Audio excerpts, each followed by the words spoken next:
Okay, this video today is going to talk about the DLC, the OBD2 port that the OBD2 cable connects to. I'm in a 2014 Ford Mustang, and let's see, it's already connected, and you could kind of see it lights up too when it's connected.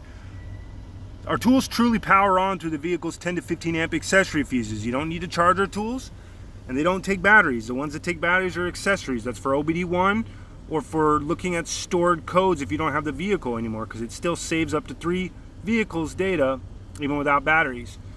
But the OBD2 port, like I mentioned earlier, truly gets its power from the 10 to 15 amp accessory fuses. A lot of vehicles, it's in the center console, the fuse box, but for this Ford Mustang, it's actually in the engine. And again, I have the engine running since I'm doing a video. I don't want the ignition on because I will drain the battery.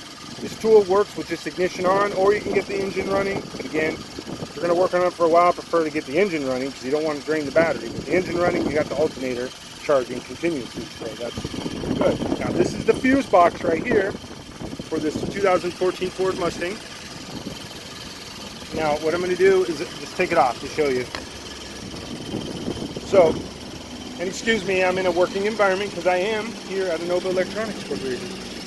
But you want to refer to your service manual. This is pretty dirty. I know where my fuses are. They're right here, these 10 and 20 amp fuses. Now, you do have some extra fuses you can use. Just make sure you look at your service manual.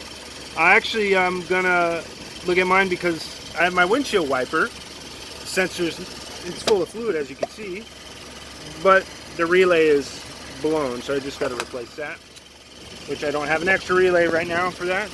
But here you go again. Look in the fuse box.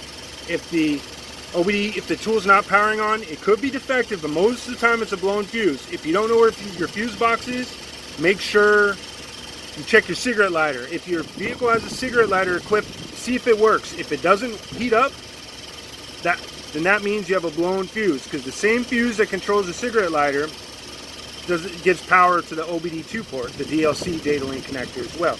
So again, another thing you can try is if you have a second vehicle around, connect your tool to another vehicle. If it powers on, then you definitely know the first vehicle has a blown fuse. But there you go.